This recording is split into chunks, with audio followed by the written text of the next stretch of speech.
off karate, I bust you down like Itachi, cause you legit me Hachi. Straight kamikaze, I'm talking the bodies as I go straight brawly. Y'all niggas could hardly be me, I'm not part of the sea. I'm part in the sea like Moses. No psychosis or hocus pocus, I put importance to stay focused. Ignore all the BS on my timeline, I throw a lifeline for those thinking I ain't about mine. Hit you upside your head with a tie iron. Can't be your time if it's my time. The set to be patient, I'm patiently waiting. It's driving me crazy, cause lately the odds that I'm facing is basic and basically tragically hating. Anticipating my fall, they want it all for themselves. So I make the call, no need to stall. I go and get them all off of the shelf. I take affirmative action, I'm blasting and laughing of how you reacting to my satisfaction of cashing injections and Benjis and Wilsons, the life that you always imagined. Brother from the goal, yeah. If you ever see him go, it's Holocaust, the Holy Ghost, overcome or overflow. Yeah, either way it's overdose. Watch you walk or comatose, penetrating to your soul. Tit for tat and toe for toe, pound for pound and blow for blow. You would never see me fold. Claiming that what you don't know, that is how you get exposed. Left for dead with bullet holes. Promise to leave it alone, promises all day.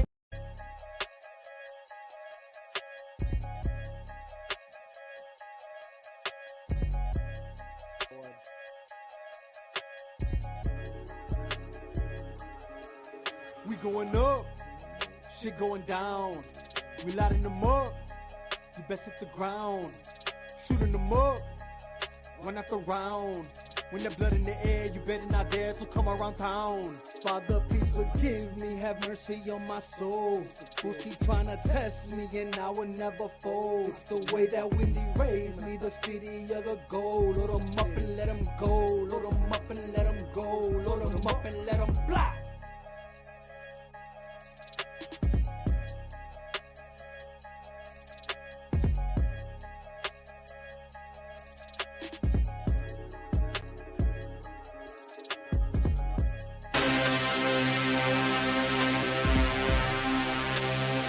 Snyder fans believe it's a real thing. The Snyder Cut is not real. It's not finished. Warner Brothers pulled the plug before all of the final touches can be made.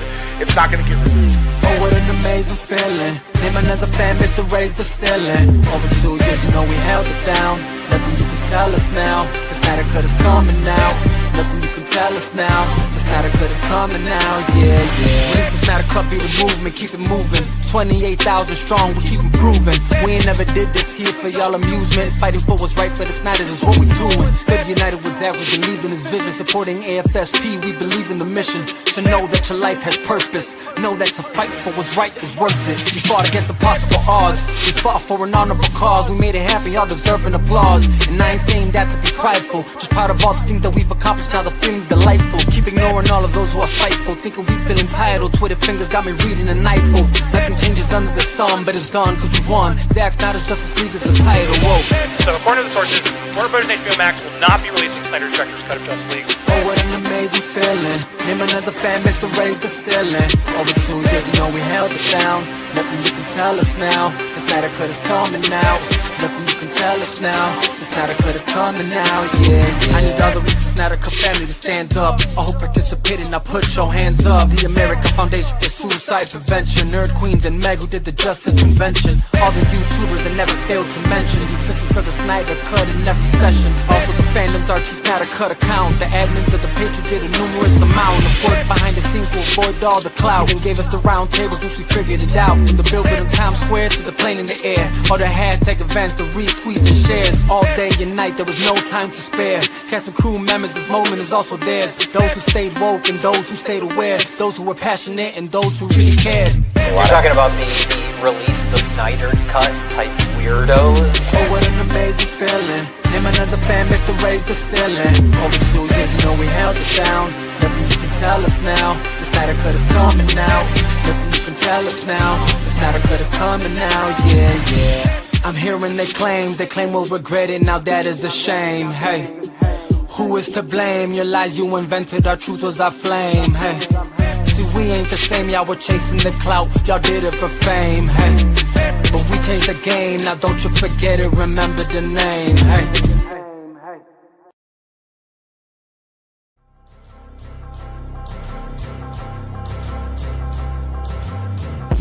New era niggas just scream out gang gang. Myra niggas outside that gangbang. Old enough to know niggas that made it onto gangland. I don't say that to grandstand, I'm just spitting the facts, man.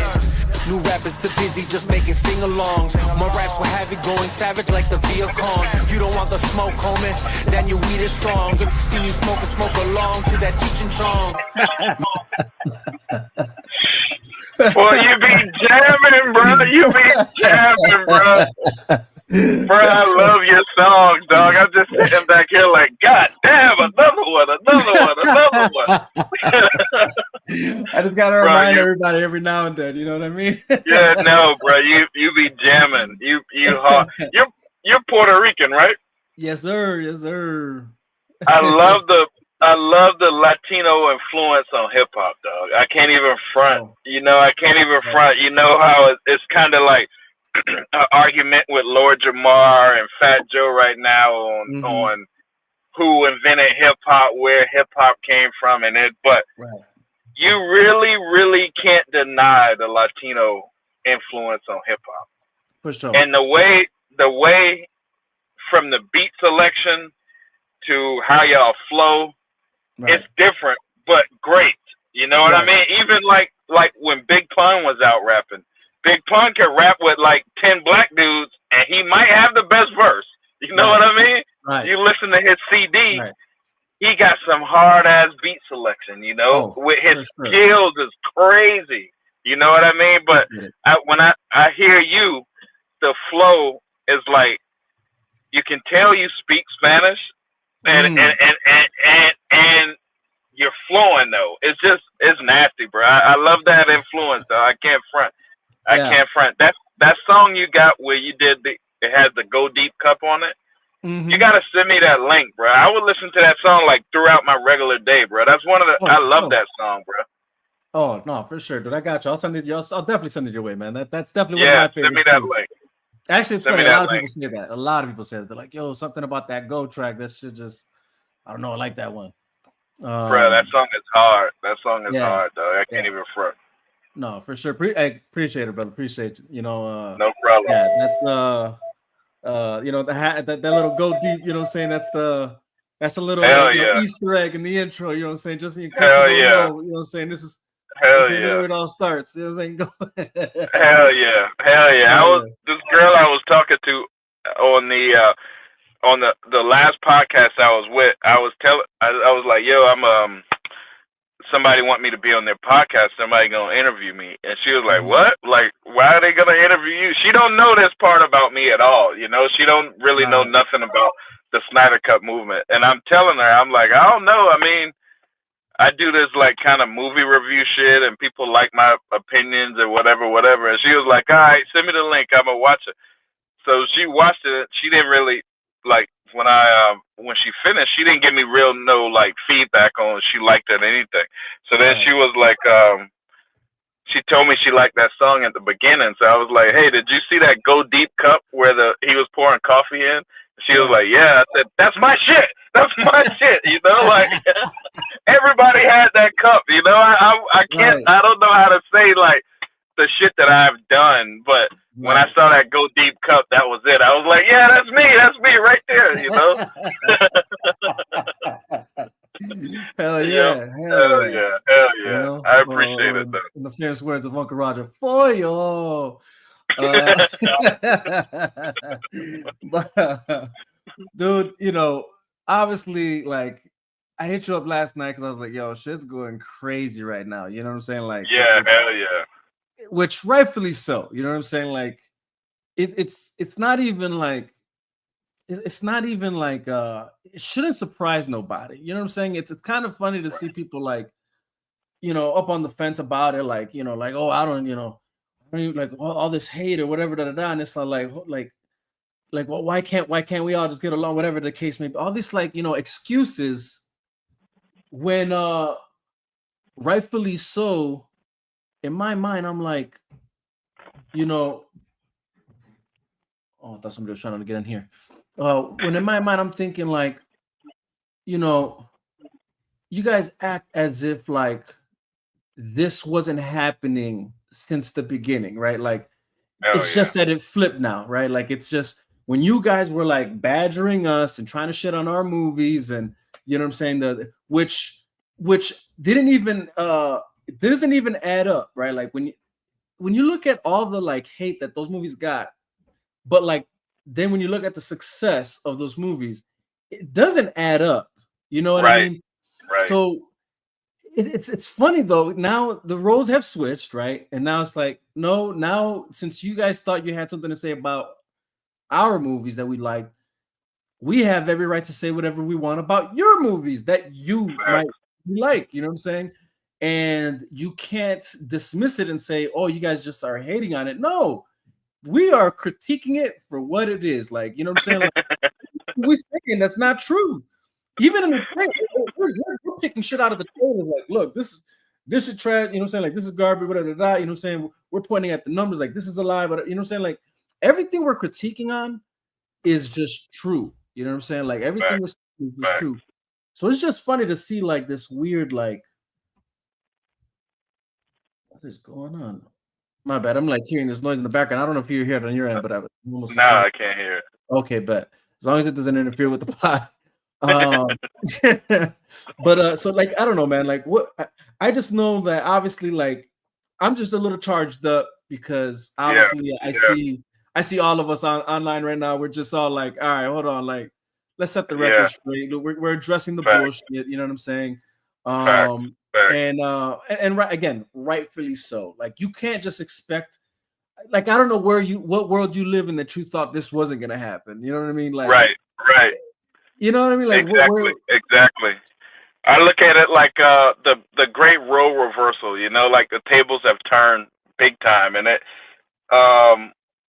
you know, even from back in the day when Superman kills Zod, and everybody was talking about, you know, that's a big part of the movie that they hate and this and that or the other, but you know, then they with BVS they come at the Martha scene, and then they come with you know, they were even dissing Zack Snyder's daughter in between that, and you know, then the Snyder Cut comes out. All of this stuff, bro. We've been, you know, we ain't like Zack Snyder hasn't had it good yet, you know, and they haven't stopped. You know, even when his daughter died, it's like, damn, you would think they would cut the dude some slack. You would think that they haven't stopped, you know, and it's like, you know, even before that with Sucker Punch, they were hating on Zack, or, you know, I think 300, they really wasn't hating, but they were trying to, and they were trying to say like everybody is, you know, toxic male. They're walking around killing each other and blah, blah, blah, blah, blah. But I think they're going to hate on Zack no matter what. They're going to hate on his fan base no matter what. And I think I think the world is seeing right now that the hate is unwarranted because like look at the Martha scene. Everybody talks about when they talk about BVS, that's the first thing they bring up. Martha, you know, but if you really watch that scene from the beginning when they first started fighting, all the way up to they led up to where Ben Affleck was about to stab him.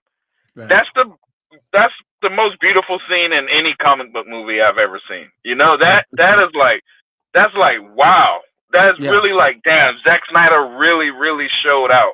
And for them to like minimize it all the way to that one little moment about the Martha scene. But when you look at it, like say for instance, you know, black people fighting white people or something like that. Just like a big, but then when we get down to it, we have a lot more in common than we do against each other. And then when we see that, we might shake each other's hand and be like, yo, man, let's just stop fighting. That's the same shit Bruce Wayne and I mean, Superman and Batman did. You know, he thought it was an alien, and he was going to kill the alien. And then he found out the alien has a mother, and he has the same shit that he's going through with losing his mother. He don't want to lose his mother, you know? And Batman lost his mom.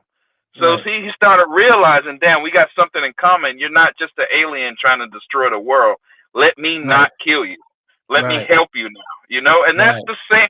That's the normal situation any of us will go through, you know? But when they were dissing him, it was like they were just dissing the Martha scene, or they just hated it. But when you really look at it, we were talking in the chat, me and Marcus last night. When you really, really look at it, there's like a reason why they were hating so much. There's a reason why they're still hating, and it's really because they feared Zack Snyder all the time. They were scared because look at Marvel made all these billion-dollar movies. They made all this money, but nobody's talking about Endgame. You know, nobody talks about none of that shit. They only talk about Zack Snyder. No matter what, the whole comic book genre talks about Zack Snyder nonstop. Whether you love him or you hate him, Zack Snyder is always the topic of discussion. No matter all of what Marvel did, and that's what they hate. They wanted the crown. They wanted the credit, but no matter what, Zack Snyder got the crown. Zack Snyder got the credit. So they have to do everything they have to do to shit on that to make themselves feel better. You know what I mean? It makes them feel like, oh well, you know, I know they talk about Zack Snyder all the time, but look at the Martha scene, or he let Kevin Costner die. Like that's another thing I want to mention. Like the Kevin Costner scene, right? When he died in the tornado. The only other option was, all right, Clark, you can now show that you're a super fucking alien and come save my life in front of everybody, right? Or I can hide the fact that I'm harboring a freaking alien. You know, I can hide that fact, and I just gotta bite the bullet, right? Now look at this. Look at this. The military hides all of their alien artifacts like that. No matter how much they can save us, no matter how much they can help out humanity, they hide that shit. You know what I mean? That's real life. They're not coming out and they're not saying, oh man, we're about to go to war with Russia. Let me pull out my alien fucking Superman. They're not doing that shit. They're hiding that shit. Oh, we might be on, you know, the brink of World War III. Let me pull out my Superman now. No, they hide that shit. You know, that's normal life. That's normal life. That and just like that's for sure. That whole like Jonathan Kent like argument is really annoying because it's like y'all really don't have like any kind of brain to like really think about what's happening in this scene. Like, first off, what makes you even like what up until that moment of his like growth as a child to that moment as a teenager, where do we know that he has super speed already? Right. Where do we know that Jonathan Kent and all of them are well aware of what he can actually endure? Right. You get what I'm saying? Like, we don't really know the extent of the knowledge that Jonathan or Clark has of his own powers. This assumption that we just want to assume, oh, he's Superman. Like, he's not really, though. At that moment, he's so like you have to really be so naive, like or purposely like be ignorant to like not just realize like, well, the man's not Superman and he's just a teenager. You really don't know what he knows about his powers just yet. And what further cements that is that once he actually finds the ship and whatever he's talking with Jor-El and all that, his father has to encourage him to push the limits to really know what it is you can actually achieve. So even up until that moment, he doesn't know the full extent of his own powers. You know what I mean? So this idea that somehow when he's a teenager, oh, like he could use super speed. You don't know if he knows he's got super speed, or he you know, he could easily be, he would have been indestructible, whatever. He could, you know, go in there and he would have not gotten hurt. Like, they don't know that. We don't even know that they know that. We don't say we don't know that they know the extent of his powers, whether it's Jonathan, whether it's Clark. We don't know really their knowledge of his power. And then second to that is that at the end of the day, Jonathan Kent is still a man and he's still a father. So what do men and father do in that scenario? They step up. And in the end of the day, Clark, alien or not, he was still a kid. He was still his son. I'm gonna do what a father does, and I'm gonna go save this. I'm gonna bite the bullet. You know what I'm saying? I'm gonna bite the bullet. You know what I mean? It's really it sucks because when people make us think of that scene, it's like you're taking away, like, especially for all of the like, oh, like the portrayal of Jonathan Kent was like, you know, like, oh, this is far from like, this was probably the most brave Jonathan Kent you've ever gotten. You know what I'm saying? Like Fact. a father who was willing to like run into danger to protect his son, because again, we don't know that he knows really how indestructible Clark is. We don't. It's not like they were out there testing him, running through tornadoes. You know what I mean? Like, oh, he knows he can survive a tornado. You know what I'm saying? Like, we don't know. Like, you know what I'm saying? Like, what's very clear about this, what's very clear about this Jonathan and this Martha Kent is that they were actually trying to protect Clark and preserve his childhood. To have him grow up as just a human child, like to get the human experience. That's actually what we do know. So it's not like they were out there testing his abilities out on the farm. Let's run over you with a tractor and see if you survive, son. Right. You know what I mean? Right. So and then he was putting, because he was teaching Clark the whole time, man, you can't show this shit.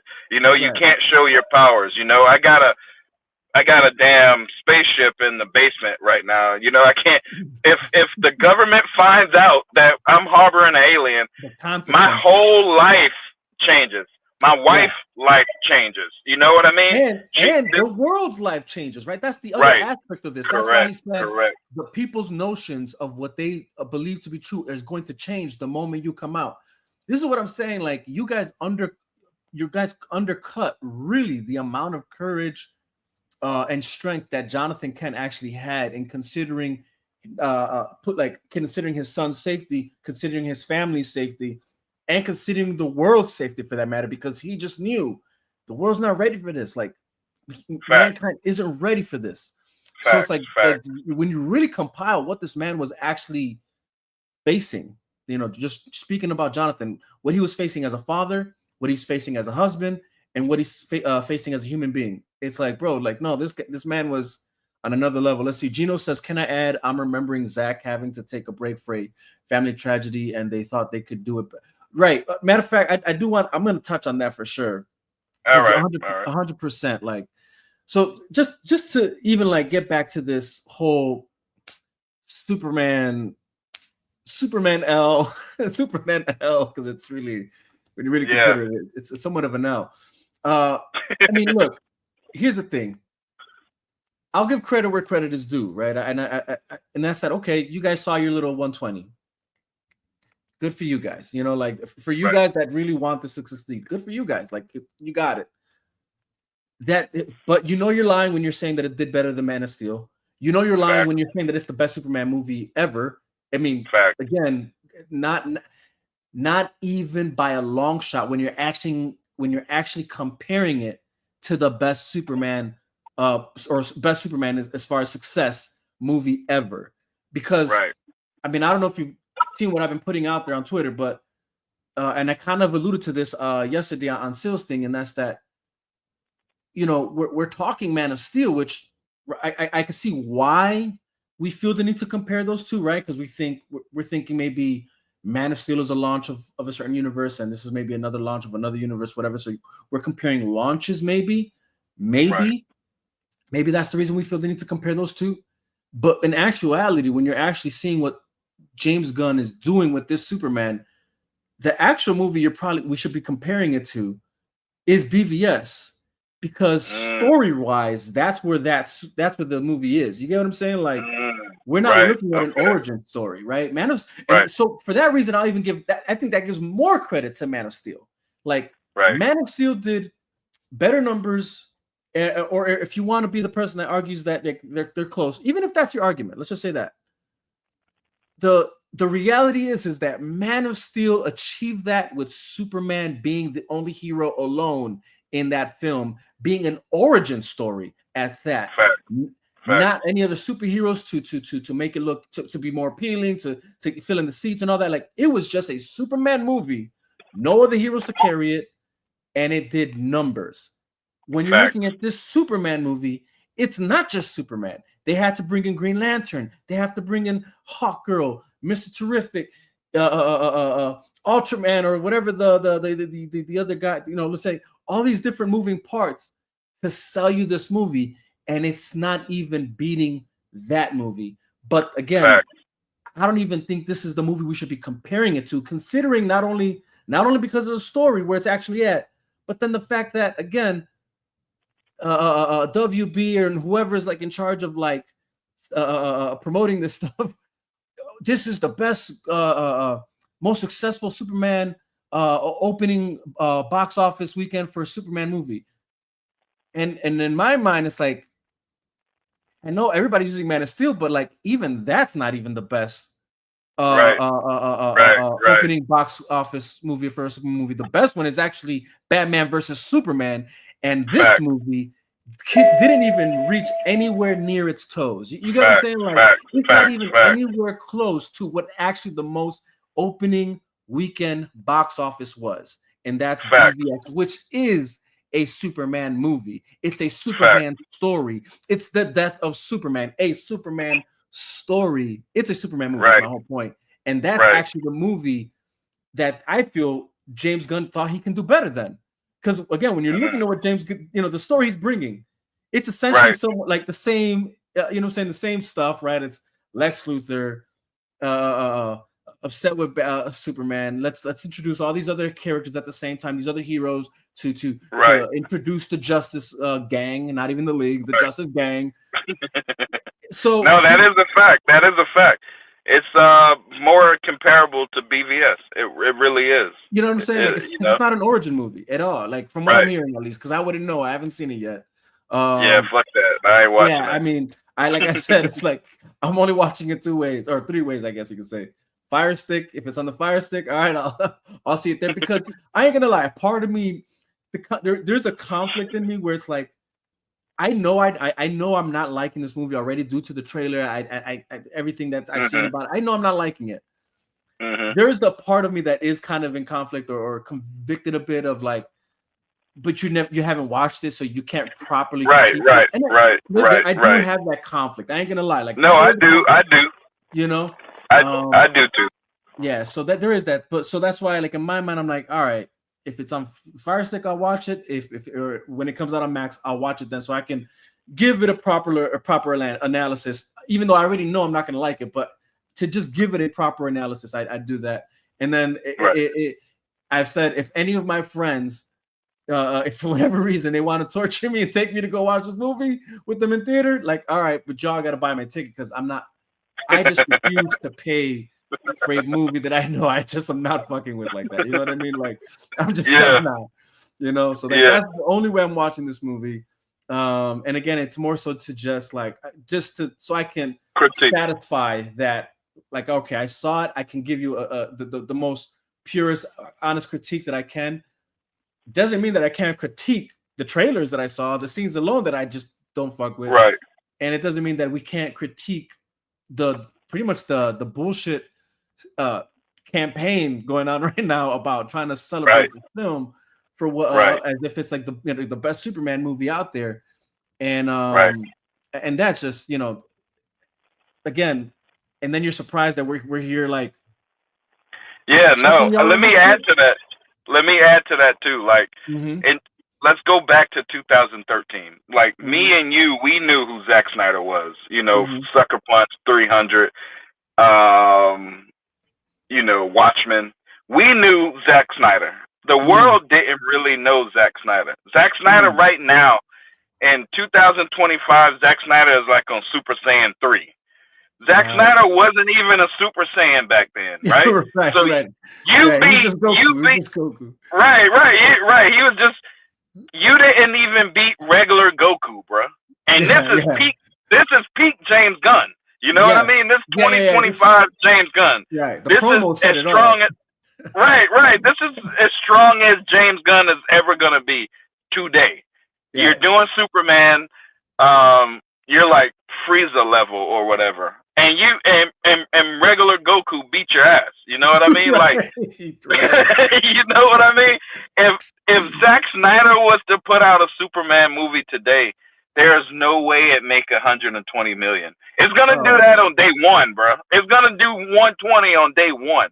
So, like, when people are comparing, Man of Steel, you're not really comparing apples to apples, because Zack Snyder right now will destroy 120 million doing a Superman movie. No, It won't even, easily. Right, easily. So then you look at it like, so they were trying to really like set the bar as, oh, we're fighting Man of Steel. We're going to be battling Man of Steel because they know they're battling 2013 form Zack Snyder. He wasn't as popular as he is right now, you know. Right. So then, when they come out and they still lose to that, you know, even though they're like $4 or $5 million away, they're really not. And you cannot compare money without adjusting for inflation. There's nobody that can say that argument is not valid because right, because it is. Inflation. There's a valid point there. Right, inflation happens. When back in the day, we wasn't paying $18 for no IMAX ticket. No, you know what I mean? So how did those dollars become that much more valuable? It's called inflation. You know, right. Back in the day, we wasn't watching previews at 2:00 in the daytime, or you know, when we watch the preview, when we want to see a Friday opening weekend movie, we had to go at that bitch at Thursday 11:59. You know what I mean? To wait till that shit comes open to Friday. You know, right. So all of these metrics, they're different, but they don't want to say that because once again, just like they lied about Martha, even though they saw the greatest scene they've ever seen in comic book history, they still lied.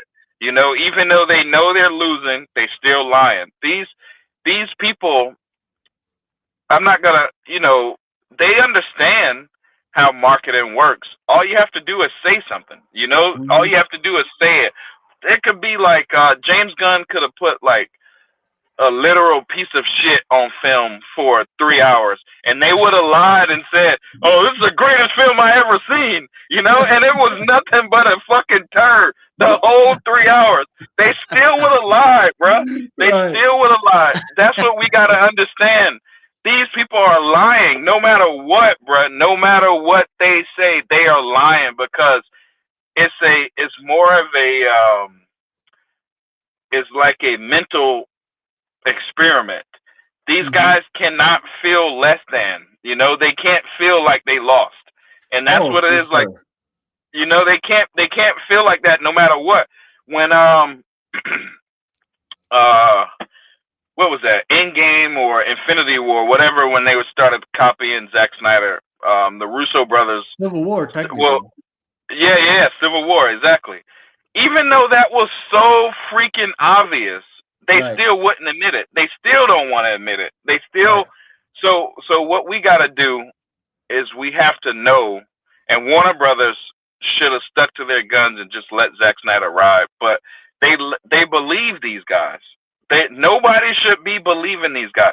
They're lying. Like on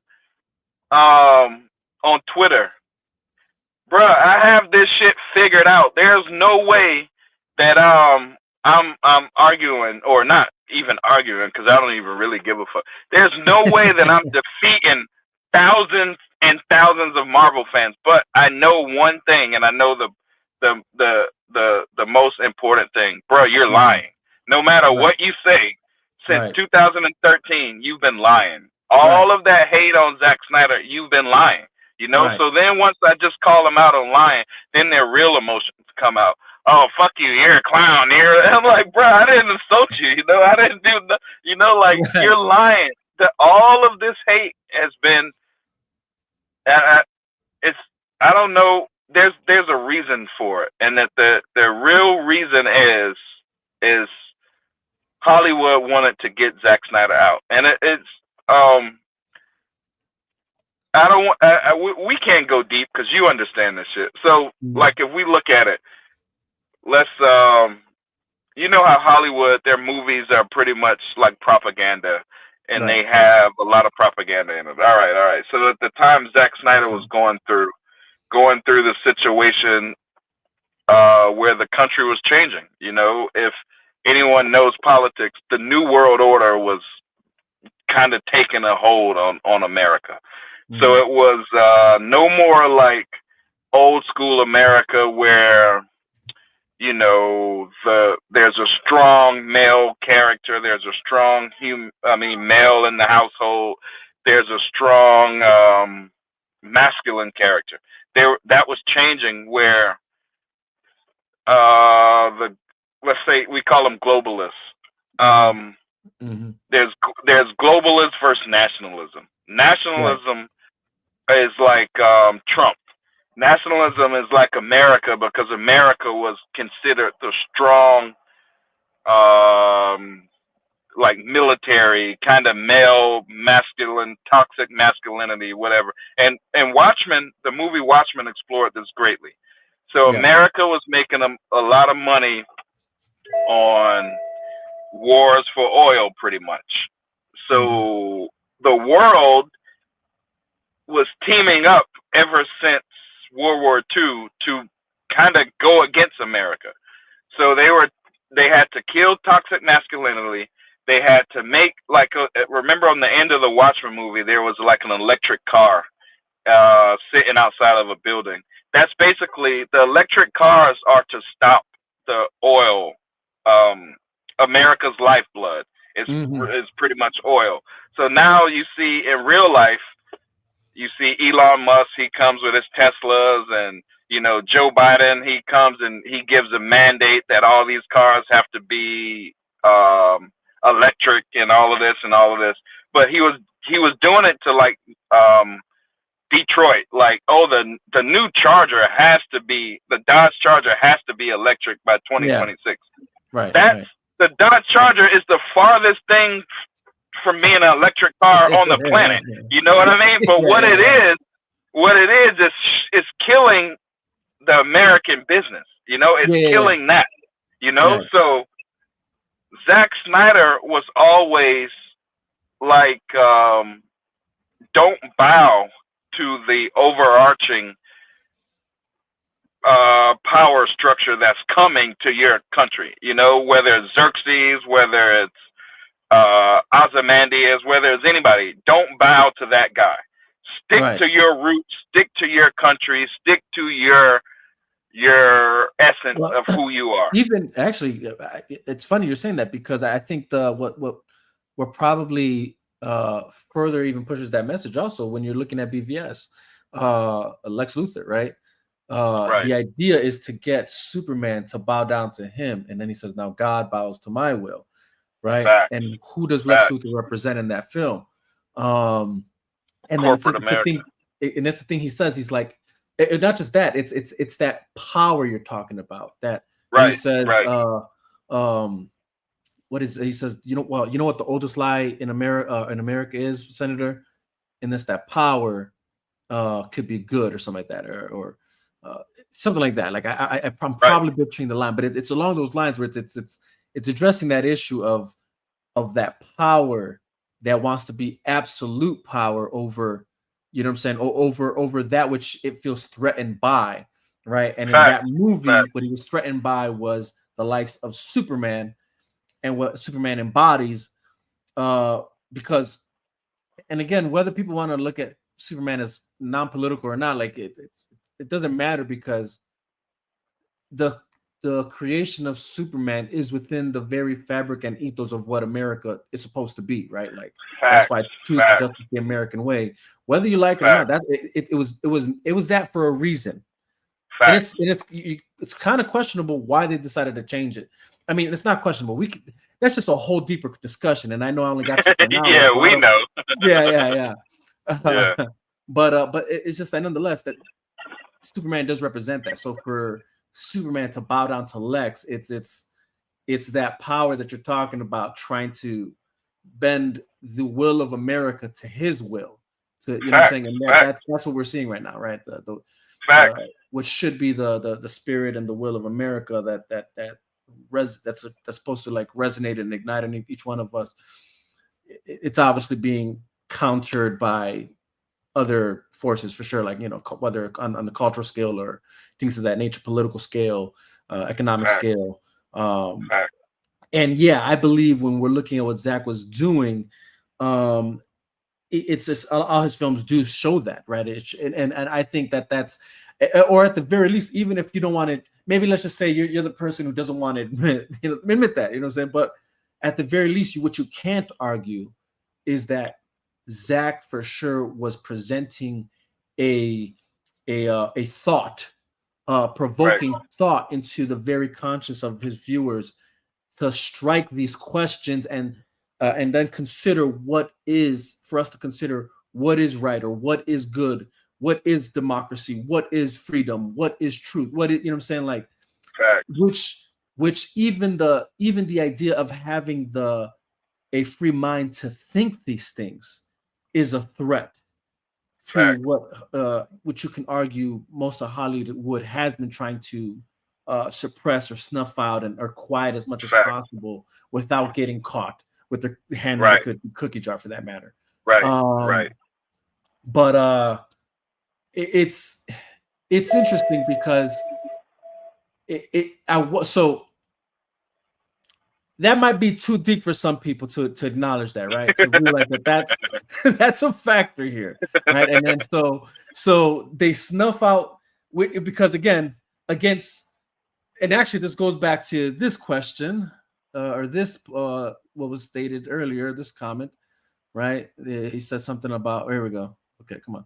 For all that money spent on marketing, where was the hype that Snyder had, right? And I want to bring this back into what we're talking about now, right? Interestingly enough, Zach, his films did this, right? Whether it was 300, Watchmen, hell, even the Owls of Ga'Hoole, there's that message there too. You know, obviously Sucker Punch, Man of Steel, BVS, or going into actually no, Man of Steel too, because Zod is a representative of something else as well, and government within. But again, not to get too deep, but whole point is that this is what Zack Snyder does, whether you like it or not. He does present at least a thought that provokes, or an idea that provokes thought within the medium of these comic book movies and movie in general. And it's these movies that, despite the weird critiques that these movies were receiving, the numbers showed otherwise, right? So it's just funny to me whenever I hear this, his films were divisive, or man, BVS had, it has a bad rep, but the numbers don't show that. So why are we still talking as if there was truth to any of that? When the numbers spoke something different. The results came in. People clearly were drawn to these movies, and yet these critics and created these narratives that people somehow to this day still keep alive, right? And then, interestingly enough, now we have another movie this new movie that just came out that tries to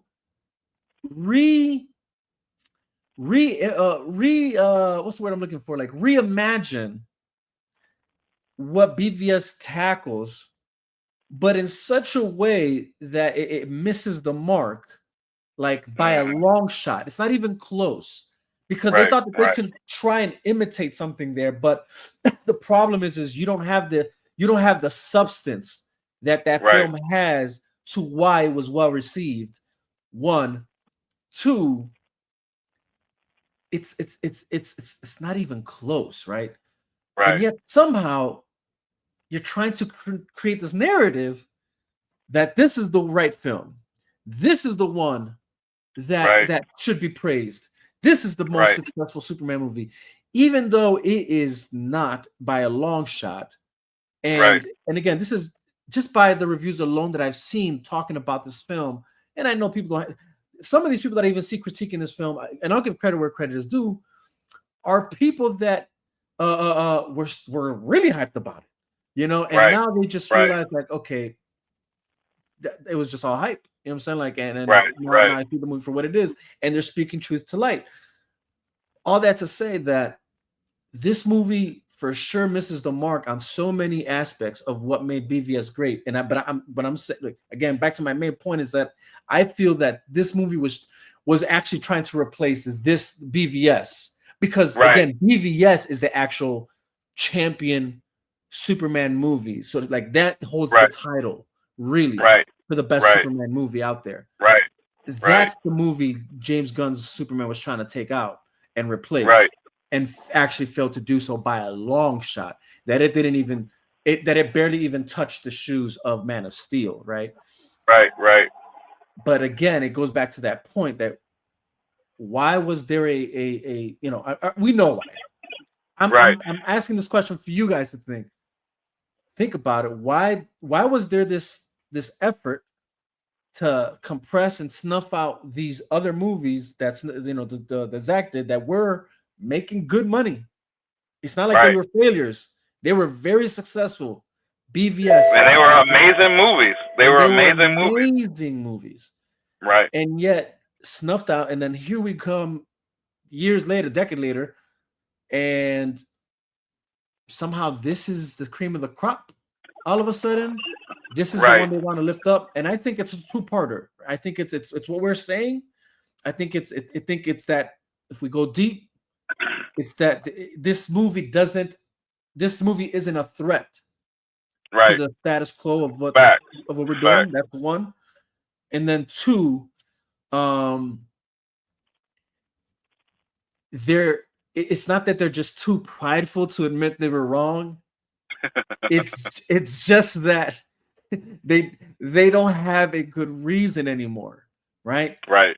They don't have, like, they have no good reason anymore to say why they decided not to continue what Zach was doing and build off of that universe. Even after they had a pivoting moment that they could have chose to run off of, even though they made that mistake in 2017. 2021 was their moment of recourse. And even then they chose not to, which honestly was a bigger shot in the foot, in my opinion, because the mistake you made was we saw where Zach was now going, and you decided that wasn't it somehow. You thought to yourself, Darkseid wasn't it, Deathstroke wasn't it, the Atom wasn't it. Like, again, if we're looking at that Zack Snyder, like the things that he was bringing, Green Lantern, Martian Manhunter, you thought that wasn't it. You think this is it? Guy Gardner Green Lantern? What? You know what I'm saying? With the bowl cut, looking like dude from Tropic Thunder? This is who you thought was it? Like, what are we saying here? You know what I'm saying? Right. You know? And it's like when we look at the why, and when we say, you know, like nationalism versus globalism, we're not specifically saying America, because a lot of countries have been, like India has been, you know, had their issues with England. You know, everyone has had to fight colonialism somewhere down the line. Yeah, that absolute power that wants to. Correct. Yeah. So now it's America's turn. So then we have to make, like, Zack Snyder, Kansas, Middle America. He made the dude Kevin Costner, you know, the epitome of actor. You know what I mean? James Gunn made Middle America rednecks who are like bumbling idiots, from what I hear.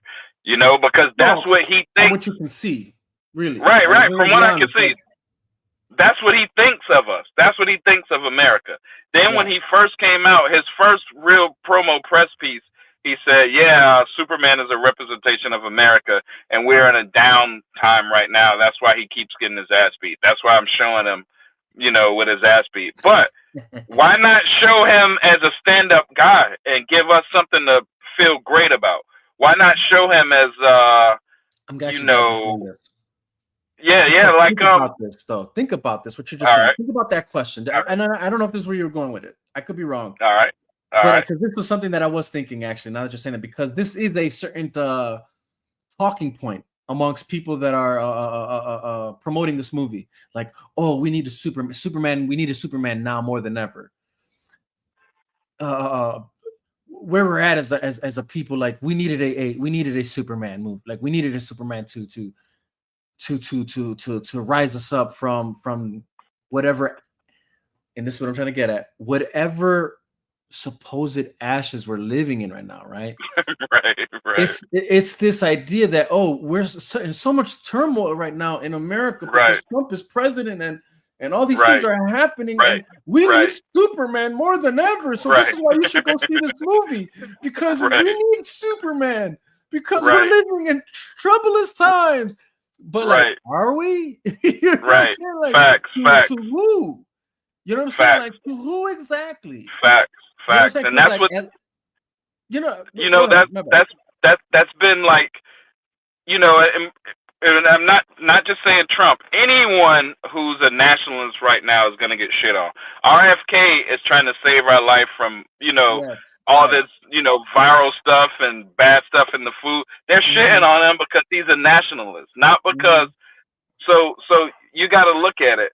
Even in Watchmen, the guy with the face, Rorschach, he was a nationalist, you know, and it blew his ass up, you know. But oh my bad. But every situation, or you know, like going back to the parents. This is what Homeboy thinks of Middle America. He thinks that they're retards like that, you know, or whatever. He thinks that's who we are, and that's cool because he's a globalist. So Zack Snyder is bigger than Warner Brothers, is bigger than Disney. Those companies are just the mouthpiece to a system coming. You know what I mean? Like when we were in the Snyder Cut movement at the beginning. Yeah. I mean, at the end of the Snyder Cut movement, we were in the middle of an election that somehow we felt like it was a stolen election. You know, somebody took over America, knocked our president out, and now is sending a bunch of money overseas and going to war and blah, blah, blah, blah, blah. So that system, that same system that took over America at that time is the same system that tells Zack Snyder, we're not going to greenlight any of your nationalist views. You know, we're not going to greenlight any of this shit. So we're going to greenlight a globalist guy who thinks America's full of shit, who is okay with, you know, shitting on America, and is okay with shit. Bro, look that little monkey scene where he put in Man of Steel is great or whatever. When he's shitting on the people that he needed to watch his film. You know, he's shitting on us. Right. The DC brand, the Snyder fans are the biggest fans, the biggest fandom in that. You know, everything they say, they're like, oh, well, the Snyder fans, the Snyder fans, the Snyder fans, the Snyder bros, the Snyder bros. But why would you shit on us? Why would you shit on us? Why would you straight alienate us out the movie? Because you know you got the backing of a bigger system. You know you got the backing. Oh, I can make $500 million. Who cares? They're gonna hire me anyway because I'm shitting on this shit. You know, my job is not to make a great movie. My job is to make propaganda to influence your brain to not be like Zack Snyder, not be like RFK, not be like Trump, not be like Tulsi, not be like me, not be like you, not be like Rorschach. We want you to be like Nerd Queens. We want you to be like right. Homeboy say reminds me of Star Wars. It's the same thing, bro. Okay, Luke was a farm boy. Think Middle America. He came through, he went on his hero's journey, and he fought the Empire. Now, fuck Luke. You're a dude. Get the hell out of here. We're going to come with Rey. She's a girl. You know, she's not a farm. She is now a Palpatine. Right. She's not a Jedi. She's a Palpatine. She's in the Empire. She's from the Empire. You know what I mean? But look at this. Look what Zack Snyder did with Rebel Moon. She was from the Empire too, but she went and Zack Snyder put so much shit in Rebel Moon, bro, from like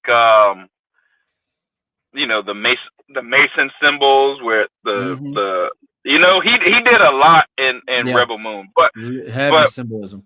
Yeah, heavy symbolism. But look what he did, you know, like so the Democrats the globalists. They want to take your guns so you can't stand up to fight the system. Mhm. Now look, in Rebel Moon, I brought this up before. I don't know whose podcast this was. When the system was about to take over the planet, they could see the spaceships coming. All the farm people went and got their guns. You know what I mean? That's a nationalist ideal. That's a all right, go get your guns. We got to fight these fools. You know, we got to do it. Right. No military. We got to, right. We have to protect do your private that. property rights. Yeah. Right. Protect your private property. So what they do is they say, all right, we got to put a bunch of propaganda out where the farm, like, no one can take over America, not only because we got the Pacific and the Atlantic, but And we the have Delta people, system, for sure. right, we have people who are really armed, and they're not going to let this shit happen unless we get mind fucked to happen. So Hollywood has to mind fuck us. Hollywood has to make us hate ourselves for being strong, has to make us hate ourselves for, you know, having guns, and make us into soy boy, girl boss, you know, no guns, just okay with America being shit on.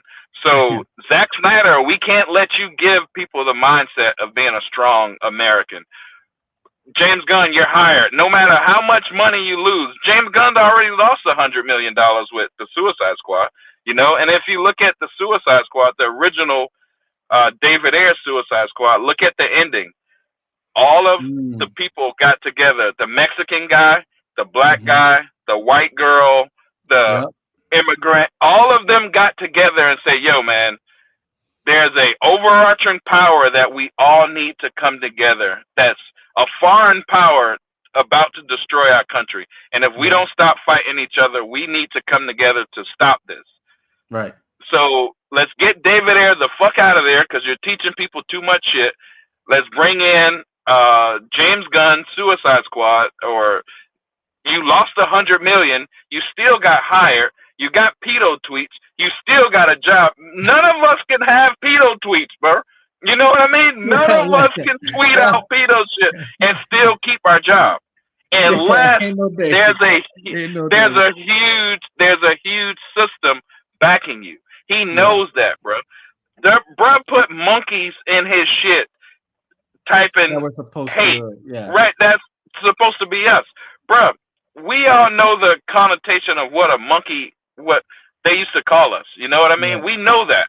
Zack Snyder will never put rats in his shit dissing the previous Superman movie. That will never happen, you know? But Warner Brothers saw monkeys in that shit and greenlit it.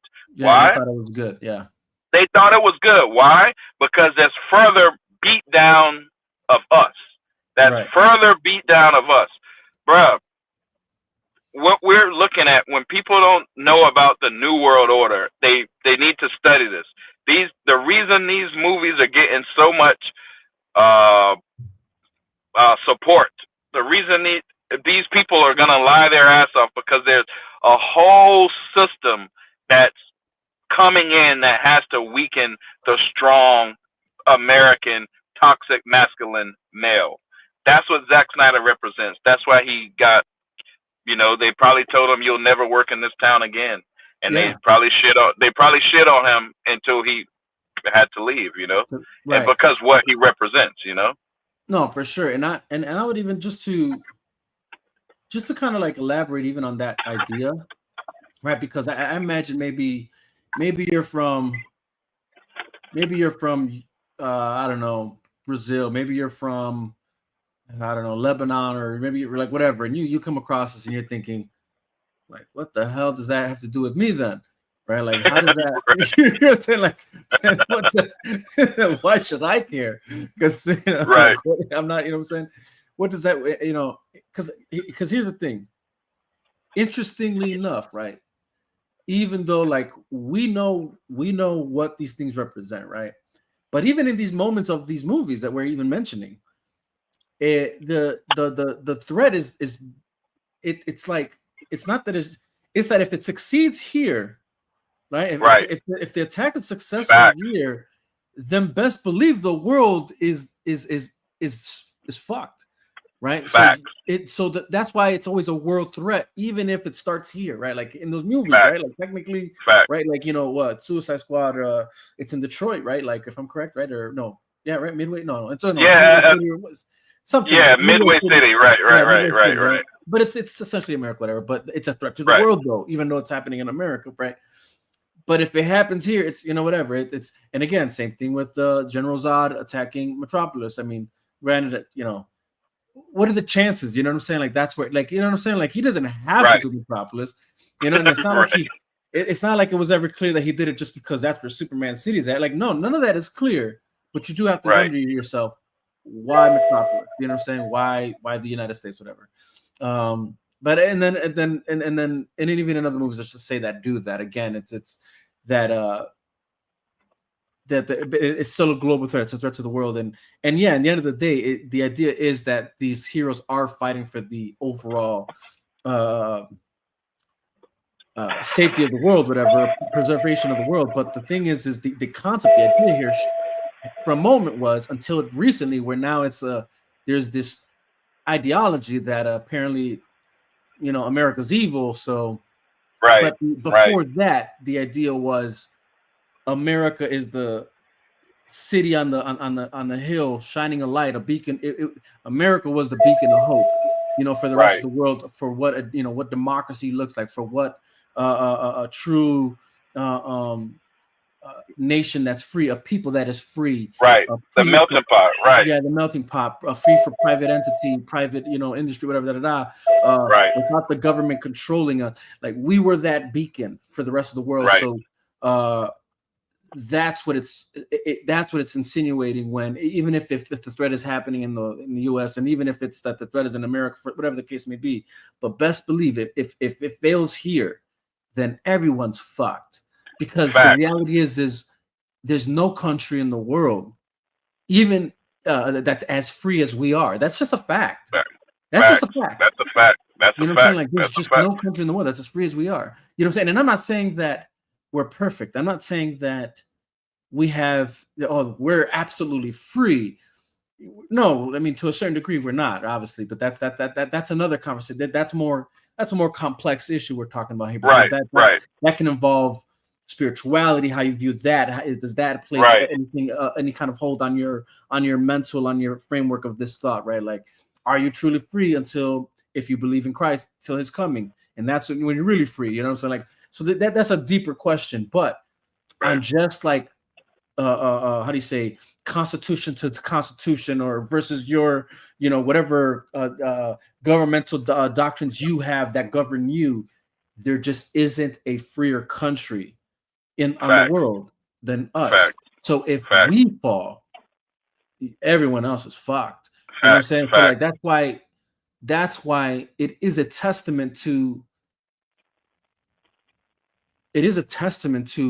really the grit, the strength that is within the Constitution, and in the framework of even at least until now, it would appear, into the framework of most Americans that, for the most part, have been holding off and pushing back against what they feel. Okay, hold on, you're taking too much control, or you're pushing too far. You know what I'm saying? Like you credit where credit is due. I have to assume that it's like, well, it could be a two-part thing. I think it falls on, it could be the how strong the Constitution is and what we know it to be, and then possibly even just a country that's free to also worship God. I feel that's another part. So it instills something in you as far as morality and ideals go. On top of that's actually probably the foundation, I would argue, and then the Constitution on top of that. I would argue that faith is the foundation. The Constitution is just a house that's surrounding us, I guess you could say. No, you're on point. You're right on. You're on point. And my bad. Look at even Christopher Nolan, the Batman trilogies. There was a power coming from the East, coming from China. Overall power. Ra's al Ghul named Henry Ducard, the English banker. What did he come do? They were coming to America. They were coming to Gotham. First, they put the fear toxin in the water to scare the people, because if you're scared, you're gonna fight. Right. Second, Joker. Remember the boat scene where he had the two big boats and he was trying to get them to blow each other up.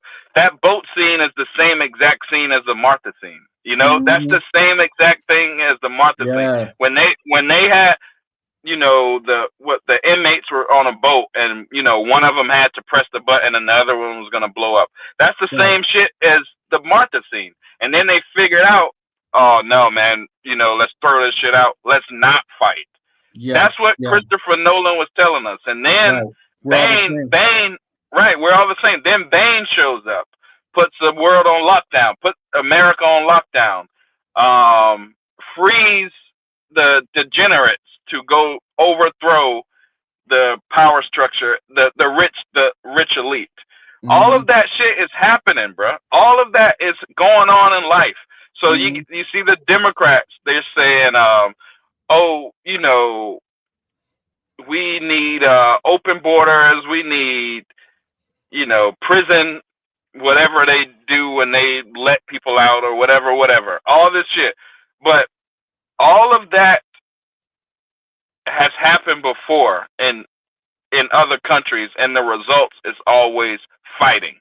One person is losing each other's culture. And one person is fighting for his culture. All right. So the Dark Knight trilogy is the same shit as what we're talking about. The New World Order, Ra's al Ghul and his people are coming. They're going to infiltrate America from the underground, and they're going to make the people fight and destroy their country. That's the same shit as what we were going through in the Snyder Cut movement with Black Lives Matters. There was some corporate entity funding riots, every fucking country, I mean, every city, making the people fight, right? Meanwhile, locking us down due to locking us down, just like Bane did. But somehow, these guys just run amok in the streets somehow. Right. Somehow, you know, there was no COVID lockdown for BLM. They were fine, brother. You know what I mean? But this shit is going on in real life. It's what I'm saying is it's happening in real life. So then when you have a propaganda, when you have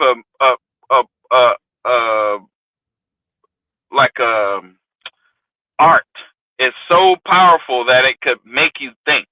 When you got something like a movie that's so powerful, it could change your mindset. So now you got Suicide Squad. Hey guys, we need to come together. White, black, Mexican, Indian, Australian, everyone. We gotta come together, right? So now there was like, no man, Warner Brothers, you know, that movie might have been good. You might have made 800 million, but you're preaching some shit we can't allow, you know? So now we gotta bring in some bullshit. So now we gotta bring in the absolute lowest form of art that's not gonna teach you anything. It's gonna be like a McDonald's burger, you know, like so all of the people now, we understand what we had, bro. We understand the I wouldn't even call Zach shit propaganda. We understand the mindset that the DCEU, that Christopher Nolan, that people like that are trying to give to us. And what we're saying is we want it. We don't want the McDonald's. We don't want the fucking BS She-Hulk girl power women boss that makes us look like soy boys that can't stand up for our rights. We don't want that.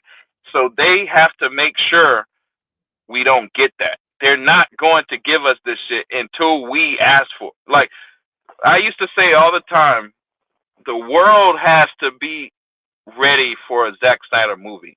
The world has to be smart enough to understand what he's saying, or they're going to give you a McDonald's burger. If you don't understand that you're eating steak and some nice vegetables and you're going to feel good and get empowered, if you don't understand that that was the message you were getting, we're going to give you some McDonald's because we don't want you to be empowered. We don't want you to feel strong. We don't want you to feel great. We want you to feel like shit. We want you to have cancer. We don't, like, RFK is trying to say, hey, yo, take all these poisons out there. And now all of a sudden RFK is a bad guy. RFK is saying, bruh, I want you to be healthy. No, fuck that. We don't want to be healthy. We want to eat poison. What are you talking about? Yeah, let us die. But it's a mind freak. It's a mind warping, you know. Right, it's in your brain, bro. Just like Sucker Punch, the shit was going on in their brain. Yes, it's in your head.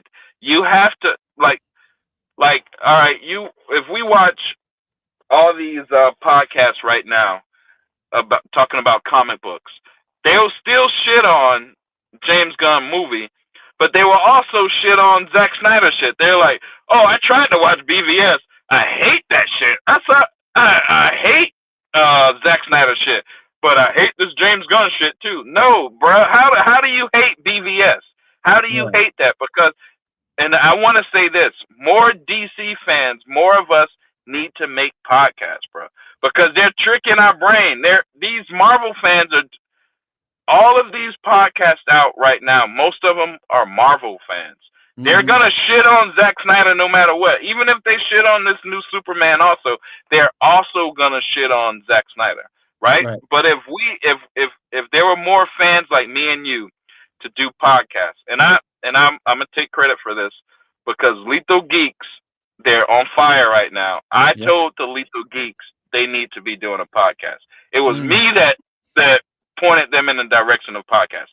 More of us need to be doing podcasts, because if not, they're going to keep burying Zack Snyder. They're going to keep burying that type of...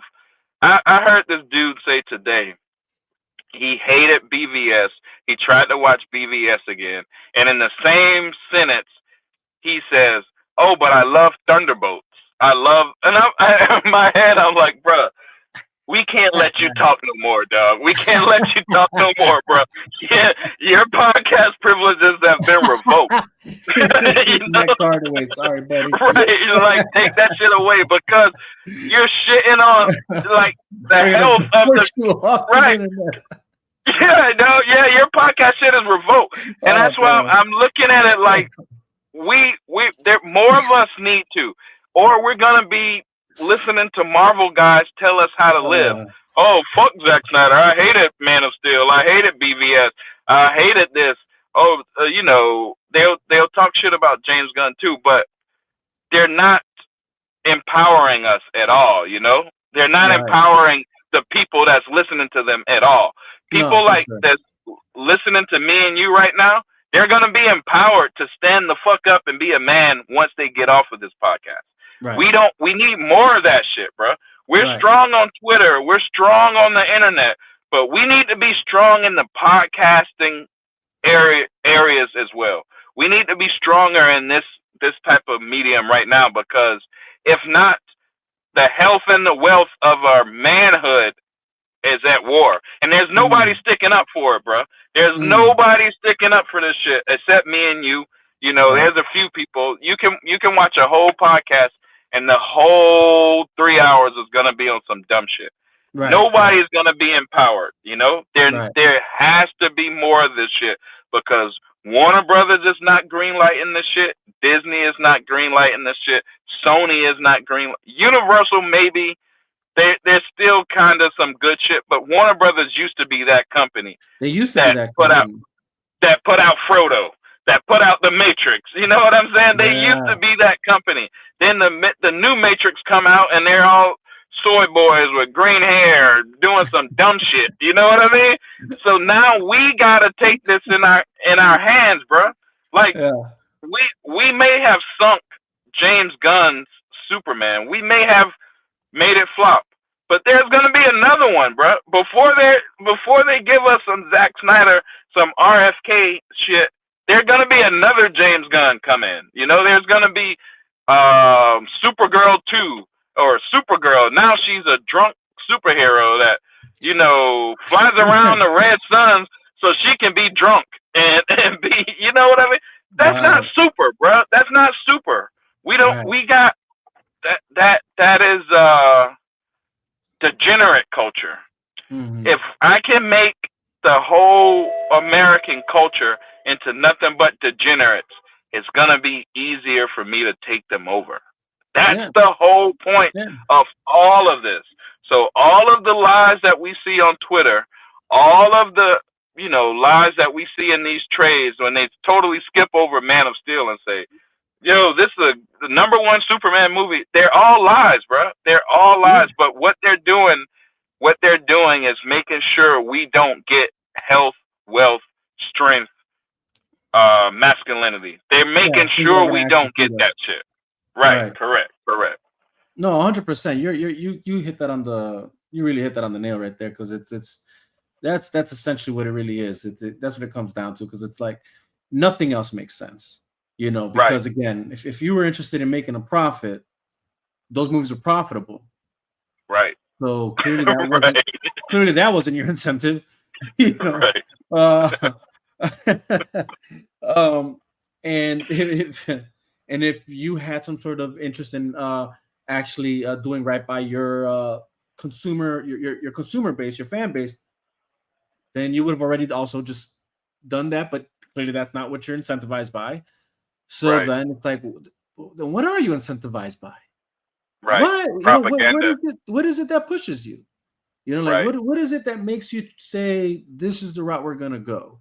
Right. Opposite to what the numbers are telling us, or opposite to what the fan base is telling us.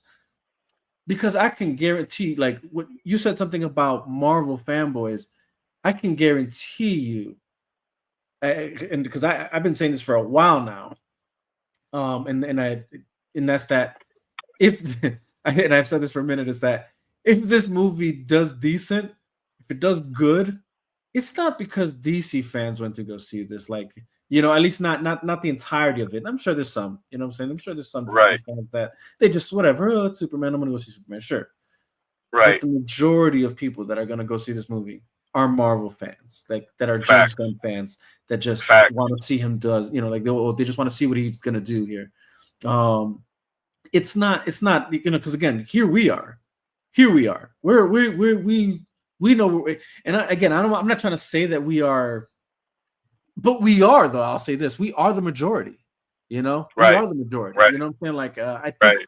I think the failure of your past couple movies has proven that. But I want to see what he said here, because it's a lot. Let's see. All right. You all got me thinking about the hero's journey and how movies used to have great messages, and they weren't, how do I put it, smashed it in your face. They actually made you think, and sometimes you would rewatch the movie and realize, let's say, Easter eggs to the lead up. And right now that you guys are talking about the food, we're not even getting good movies, let alone food. Right. Fact. That's the whole point, that we're Right. what Pili's saying is this, like, we're not, these movies we're consuming these days, it's fast food garbage. Like, it's not, Fact. it doesn't inform anything. Now, granted, yes, luckily, and again, this is a credit to, I think, just America, and that's that there seems to still be some sort of like ground that you can't, what I'm saying, like or ceiling that they can't seem to break through, or wall, maybe, let's just say, I don't know Right. what Right. but meaning that you still luckily have, like, maybe studios that are willing to, like, no, let's let these auteurs that actually do this very kind of movie, Right. that allows the free man to be free to think freely, and woman to think freely, to be free, Right. to make choice, to be convicted on what is the Right. right choice for Right. their well-being and for the well-being of others, to actually but to come to that term on their own, Right.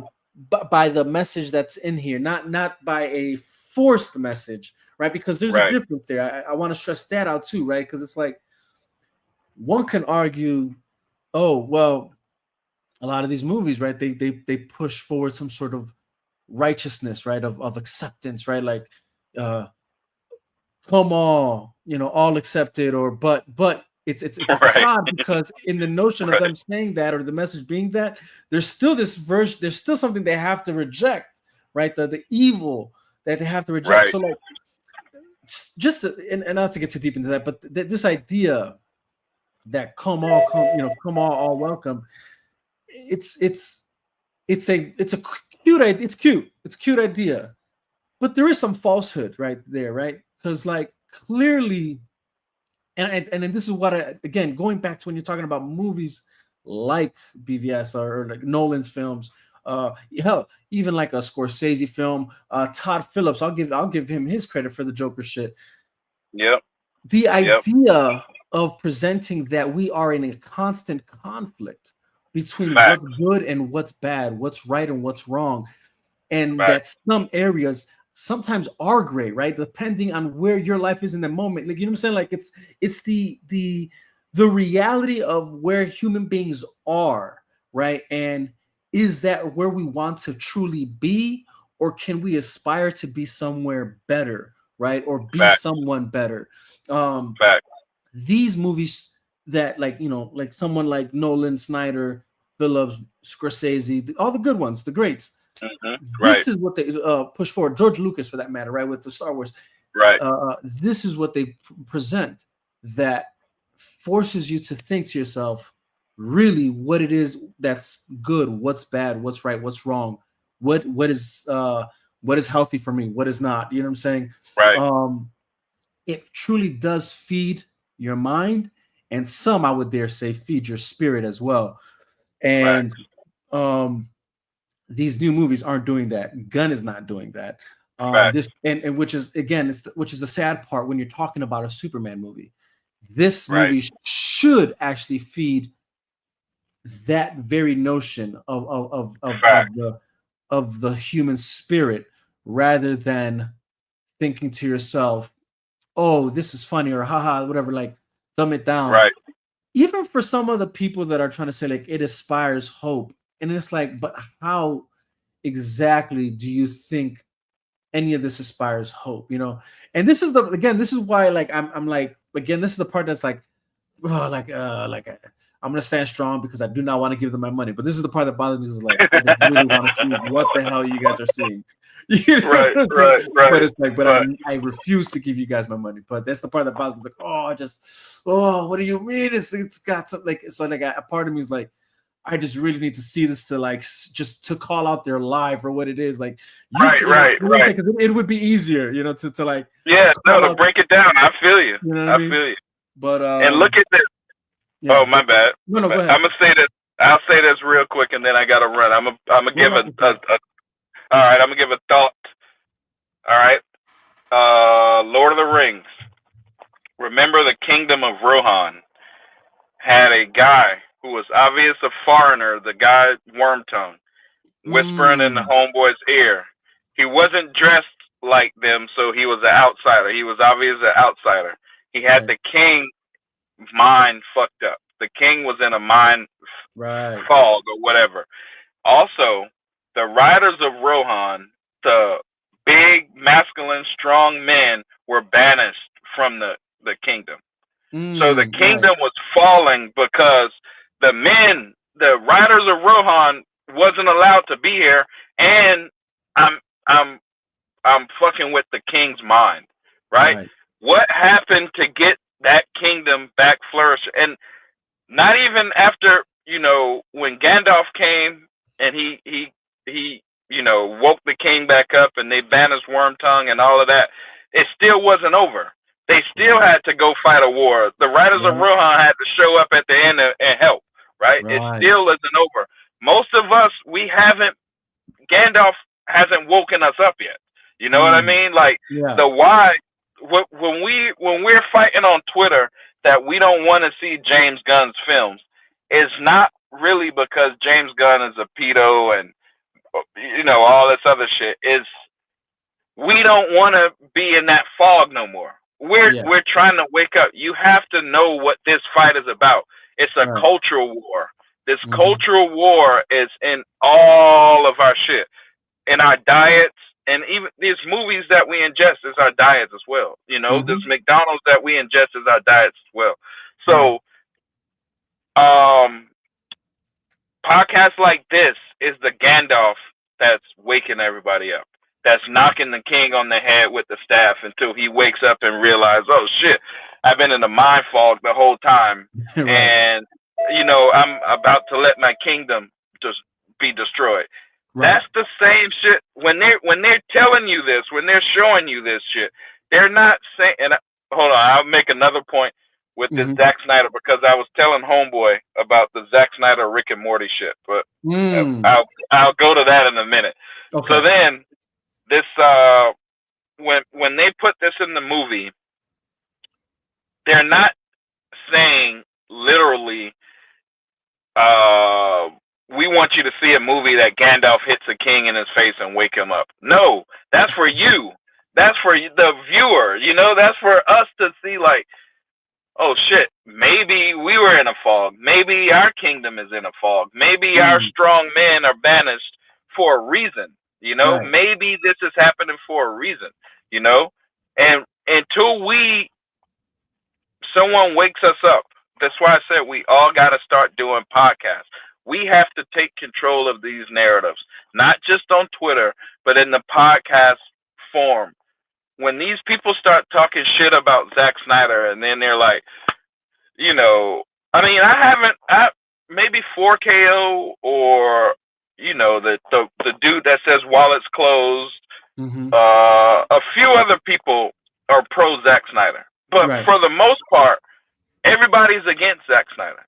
But you're against that. You are also pushing the worm tongue bullshit in our ear. Right. You're also pushing that. Yeah. You're also mind fucking us to think BVS was a bad movie. To think all that goodness that we're gonna get out of the DCEU is bad. David Ayer, oh, that movie was trash. Oh, Man of Steel sucked. I can't watch BVS or fuck the Snyder Cut. All of that good, positive energy that we could do, you're still shitting on this shit in 2025. You know what I mean? You're still shitting on it. So, all right. More of us, we have to start doing podcasts. We have to start. That's why I came back out. I haven't done a Go Deep in a long time, bro. But I know the war I know what's actually going on. So I don't mind coming on people's podcasts. I don't mind talking. Every time I come on somebody's podcast, they might invite me for some dumb shit, but I'm gonna eventually sway the subject back to this shit. You know what I mean? All the time. I have never failed, bro. I've always been the same guy all the time. And look at this. I wanna say this about Rick and Morty. Warner Brothers, they know what's going on, right? So Warner Brothers had all the cards. If James Gunn was successful, they would have stayed with James Gunn. They would have milked that fan base. They would have did everything, whatever. They know they got a trump card as Zack Snyder in their back pocket. They know that. He's in Warner Brothers Studios. So when people start talking about the Rick and Morty shit, they were hating on Zack. Oh, how is Zack being in this shit with James Gunn and blah blah blah? But look at really what that is. They're in the same lunchroom. They're in the same studio. Zack, look at it from a writer's perspective. There's a bad guy, an antagonist. There's a protagonist. James Gunn is obvious antagonist. Zack Snyder is the big muscle guy giving great advice. He's obvious the protagonist, right? So then Homeboy is kind of, James Gunn is stressed out. Zack Snyder's giving him advice.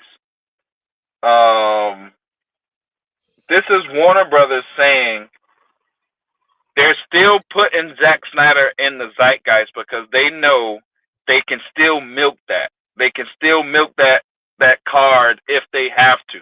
So we know James Gunn is gonna fail.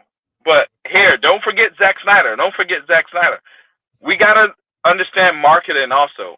All of this shit since 2013 or whatever has been a big marketing ploy. Whether they want to give us the good product or they don't want to give us the good product. They can make money either way. You know, we can't shit on Zack Snyder for being in the Rick and Morty thing because Zack Snyder was the good guy in that situation. James Gunn was the bad guy. But really what that is overarching, that's Warner Brothers keeping Zack Snyder in the zeitgeist. Well, yeah, I mean, so here's what's funny about, I was thinking about that Rohan, writers of Rohan. Oh yeah. Go ahead. And so I would even say this is what we're looking at here, right? Is that we're the writers of Rohan, right? And what I mean by that is you know, because you were saying that scene is obviously supposed to wake us up. We're supposed to be woken up, and it's a kind of like a call to arms moment, whatever. Facts. But the reason I'm saying we're the writers of Rohan, what I mean by that is because a lot of us are waiting for the king to tell us it's okay to attack whatever or do what we gotta do, you know what I mean, whatever the case may be. So because it with that scene, what I like about that moment is that you're referring to, and this is actually telling of us is that it comes from on down, right? The if the king is asleep, his people are asleep. Then we're all asleep, right? So it starts with the head, right? And then the head, if the head's not well, the rest of the body's not well, right? Right. The king is the head. But in this scenario, right, if we're gonna get into like breaking that even that Rick and Morty, bringing that into this right. It would be that it could be that Warner Brothers is the king, with the earworm guy speaking, and the earworm guy is James Gunn, while Zack Snyder is Gandalf. You know what I mean? And then the rest of us are the writers of Rohan waiting for the outcome. You know what I'm saying? Like, can Warner Brothers wake the hell up so we can like really go hard on what we're supposed to do here, like on what the mission is, on the films that we deserve, people deserve, things of that nature. And like we're waiting for them to wake up. You know what I'm saying? Like because like why keep fighting? I mean, the king doesn't even want us to fight. I mean, Warner Brothers is not even fighting. You know what I'm saying? Like, I mean, these studios are not. You know what I'm saying? Like, so why are we fighting? You know what I'm saying? Like, we're waiting for the king. You know, so to speak. And look, it could be that maybe the idea is like maybe we should realize that maybe they're not king. You know what I'm saying? Maybe we shouldn't wait. You know, for Warner Brothers to wait. Yeah, no. I like where you went with that. I like where you went because that's true. Warner Brothers used to put out the movies that we needed. Warner Brothers put out Matrix, Lord of the Rings, all of that shit. Rings, right. Troy, right. You know, all these movies that meant that were significant, grand. Eyes Wide Shut. Right. Yes. You know what I'm saying? Right. They said all these movies that really you're on point. Were larger than life. You know what I'm saying? And because they were saying something about life. And it could be that. You know what I'm saying? Like, and I like where you're going with that, bro. With that being said, I think it's incumbent on us, back to your point, to, you know, sometimes we gotta just move the same way. What's his name? Strider. Not he has an action that they call him Strider in the first one. I forget what his action name is right now. Aragon. Yeah, Aragon. We gotta move like Aragon and just, you know, like kind of just grab the men and the women that are willing to fight, and then the warriors, you know what I'm saying? And that's what we're doing right now. You know what I'm saying? Essentially that's what we're doing right now. It's those of us that are like still trying to like, you know, make moves, and because we know the threat, we see the threat, you know what I'm saying? We've been facing the threat for a while now. You know what I'm saying? We're fighting off the orcs, you know what I'm saying? We're fighting off Sauron and his sorcery. You know what I'm saying? You know? But yes, we're still waiting for the moment of the head, you can say, to like wake up from the earworm guy and saying like, oh wait, no, alert, we're in danger, like holy cow, like you know what I'm saying? And then be proactive to making the right moves, making the right movies that actually embolden us and empower us to go and fight the good fight, but like by living our better lives, the best lives we can live by you know, aiming for what is good, aiming for what is high, aiming for what is right. things of that nature. I love where you went. I love where you went with that. Because at first I thought you were gonna say Zack Snyder was the king, but when you took it to Warner Brothers, that's even deeper, bro. Because that is the truth. Because the reason I say that is because a lot of people give Zack a lot of shit because why would Zack do that? Why would he? Right. You know what I'm saying? Why would he work with them? Why is he at WB after what they did? And it's because Zack, even though we obviously revere him and I'm using stronger words, but we obviously respect what he does, is my whole point, and his game, just the way he does things. But for some reason, people just fail to understand that he's still not the king. He's still not in charge. Right. He is but a player on the board just as much as we are. Right. Just he's he's a knight, or he's a brook, or he's a what I'm saying. He's Aragon. He's Aragon. You know what I'm saying? And we're the fellowship. We're the fellowship. Bro, I love where you went with that shit, dog. This is the ring. I love where you went with that, bro, because I wasn't even thinking of Warner Brothers like that, and that's true because Warner Brothers empowered me when, watching these movies back in the day, watching The Matrix, watching Lord of the Rings, watching Eyes Wide Shut. That was from Warner Brothers, bro. That made me wake up. But how you put that, the king is Warner Brothers. Disney is keeping Warner Brothers down by, Warner Brothers trying so hard to be Marvel, trying so hard to be Disney. All right. Check this out, just to even go deeper now, right? All right. Warner Brothers is that one king, right? But in that movie, there are many kings. There are many peoples, right? Right. Which are all either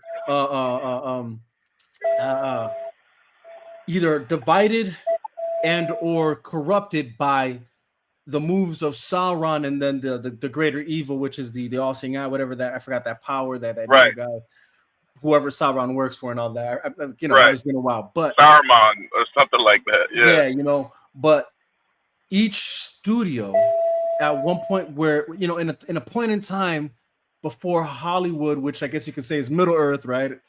And before it was tainted and corrupted by Sauron, and the evil forces that either pushed away or or corrupted or divided or broke down kingdoms within the Middle Earth, whatever, which represent each studio that's either fallen to the moves of Sauron or the moves of you know what I'm saying. Each studio is representative of that, and if there's every moment where there's that,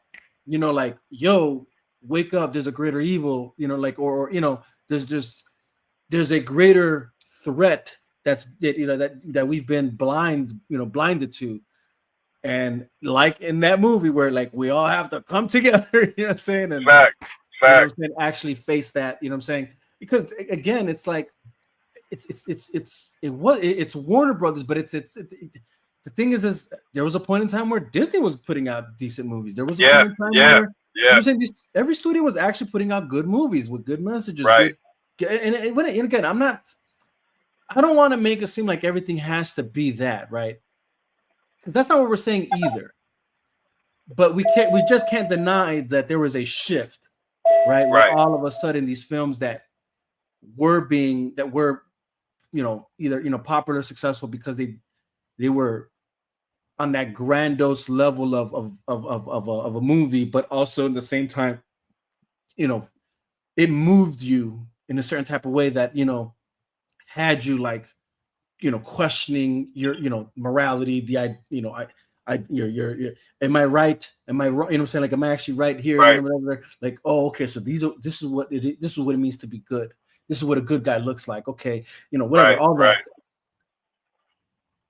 We can't deny that there's been a shift in that, and all of a sudden that's no longer the focus. Or even when they're trying to present some sort of how do you say, cookie cut version of that, so to speak, or a false version of that. Let's just put it like that. When they try and present it the false version, which something like this new Superman movie or the most recent Marvel movies, or the most recent, they're like false versions of what a hero is. You know what I'm saying? Right. And then even if it has some sense of truth, for the most part, it's always undermined by comedy because Right. you're not supposed to take this serious. It's just fiction. Right. It's not. Right. Facts. This isn't Facts. supposed to, you're supposed to be entertained. This is all it's for. Right. Just entertainment. You know what I'm Right. saying? Like, but like, since when?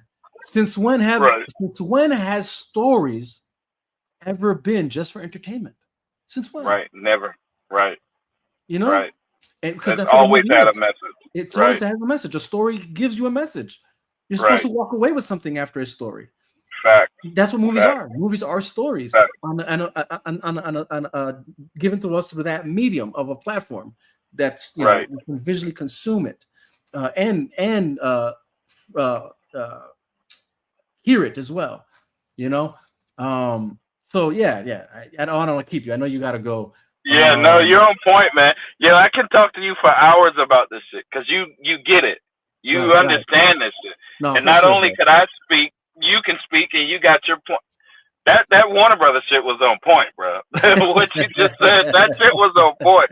And that we built off that Riders of Rohan situation, that Rohan situation. We built off that to have a great point in the end, and that is we got to wake Warner Brothers up. Somebody got to hit Warner Brothers. Gandalf got to hit Warner Brothers, bro. It's not Zach. It's it's Warner Brothers. Or if we're trying to bring before coming off, just bring it back to DC. It could very much be that Warner Brothers was Superman, meaning you were Superman before you died. You're dead right now. You're still in the coffin, brother. You know what I'm saying? And we're trying to get the mother boxes to come in and bring you back to life. But man, Steppenwolf coming in hard right now. You know what I'm saying? Darkseid working really hard right now. These parademons is out here, boy. Yo, wake the fuck up. That's true, man. That is 100% true, bro. Yeah, we got to do this again, bro. Set it up. Let's I would say like on a Monday or something when I don't have to do shit, like let's continue these talks because I think they're needed, bro. Especially like on a podcast form. We could talk as much shit as we want on Twitter, but there's only certain amount of characters that we can post on that bitch. You know what I mean? And that's why I did this though, because I hate the idea of being limited to a certain amount of characters, and then also like even words that people reading your words aren't the same as how you would speak it. And it's like I feel like it can't get more clear cut than this. You know what I'm saying? We're having dialogue. We're able to expound on things, and you can see our interactions, our facial iterations, and so where we're coming from. We're not some sort of some guy in the evil basement, some sort of monkey typing away as they claim us to be. Like no, the monkey. We're just some guys. You know what I'm saying? We're just some guys. You know what I'm saying? But guys that are trying to wake people the hell up. You know what I'm saying? Hell yeah, brother. Hey, I appreciate you though hopping on with me, man, and talking about this. No problem, bro. It's necessary. And with that being said, people don't believe the hype as much as like I just saw, like I think like right before we went live, I saw Warner Brothers like posted some other crap, saying the hype is real, and then it's a Superman, and it's like don't believe the hype. It's like, look, and again, I'll give okay, you reached your 120, good for you, but you're still not the best Superman movie out there. That's just not fact. This isn't you know what I'm saying, and it's sad that you guys can't acknowledge your best Superman movie ever. That's what's actually sad here. And you still got another week coming, and we still have yet to see exactly what your numbers are going to look like, because opening weekend is one thing. We have still yet to see what your actual box office numbers are going to look like at the end of this. Which would tell a bigger, bigger story. It'll tell a more holistic story, behind its, movie and stuff. And so, it's like, don't believe the hype. People just, but hey, Yeah, pump the brakes. Right. But for those of us that are out here that realize like, all right, hold on, like, hey, kudos to you guys. You know what I'm saying? And just keep it up. Like, you know what I'm saying? Like, again, I'm not one to be confrontational, especially online, because it's online. But there comes a point where it's like, all right, hold on now. Enough is enough. Like, let's now you're just talking too much nonsense that it's like, all right, let's set the record straight right quick, after next week, and we'll see if that marketing was well spent. And exactly. Yep. And here's the thing. We only really got 1 week left with this only shit. got 1 week left. And that's what I was even telling So yesterday. I'm like, look, good job for them with this opening weekend. I didn't expect that. I expected that at that point once I saw that they upped their marketing. For sure. Right. But by no way do I think now, oh, there's going to be a success and overall. Like, no, I still don't think that. And again, the reality is this is the only movie since BVS that had that hard of a marketing. And again, this is why I keep comparing it to BVS. I know that people are trying to use Man of Steel as the talking point, but I honestly feel like it's lost on us that this movie was really competing against BVS for many reasons, even when it came to marketing. This movie is probably the only movie other than BVS that marketed as hard for it, and again did not even come close to the success of BVS, considering how hard they marketed the film. That in itself should tell us something. The where I give credit to the Man of Steel argument and on this is that what separates Man of Steel from Superman and BVS for that matter, and which speaks volumes, is that it's a Superman movie through and through. Like, there's no other characters, there's no other heroes. It's Superman only, and it did the numbers it did. That speaks gravity about what great of a movie Man of Steel was compared to this new Superman. This new Superman had to rely on other characters to appear on its film to try and even come close to the Man of Steel apparatus. And again, that's that. In doing that, you kind of are no longer fighting against Man of Steel. Now you're choosing to fight up against BVS, and you failed by a long shot. Hell yeah. And don't forget, Zach wasn't even Super Saiyan 1 in 2013. Exactly. He was still Goku at that moment. So he was just a Saiyan.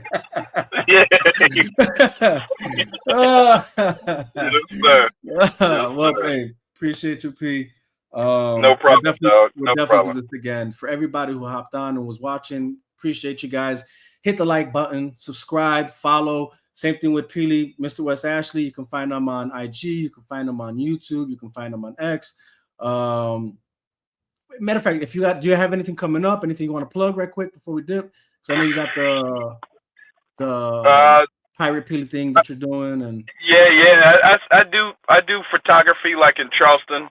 If y'all want to see any of that, you can go look at me on Instagram. It's just pretty much Swain Pili, my name just backwards, SWAIN Pili, PILI.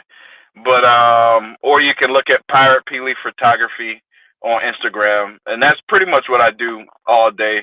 Other than that, no, man, I'm just rolling with the crews, wherever people need me, Oh yeah, love to you too, man. Love to you too, bro. Yes, sir. Well, I appreciate it, though. No, I appreciate you hopping on, brother, and it's always an honor to have you on here. Again, much love to everybody who did watch. We thank you. Be blessed. Stay up. You already know what it is. It's the Chop Shop. Il Divino Vega. We out of here.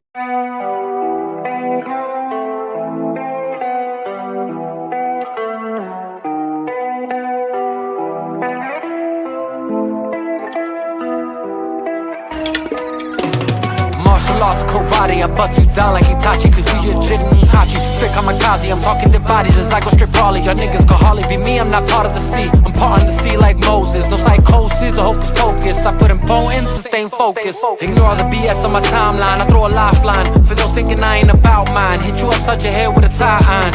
can't be your time if it's my time. The set to be patient, I'm patiently waiting. It's driving me crazy, cause lately the odds that I'm facing is basic and basically tragically hating. Anticipating my fall, they want it all for themselves. So I made the call, no need to stall. I go and get them all off of the shelf. I take affirmative action, I'm blasting and laughing of how you reacting to my satisfaction of cashing injections and Benjis and Wilsons, the life that you always imagined. Brother from the goal, yeah. If you ever see him go, it's Holocaust, the Holy Ghost, overcome or overflow. Yeah. Either way, it's overdose. Watch you walk or comatose, penetrating to your soul. Yeah. Tit for tat and toe for toe, pound for pound and blow for blow. You would never see me fold. Claiming that what you don't know, that is how you get exposed. Left it there with bullet holes. Leave it alone.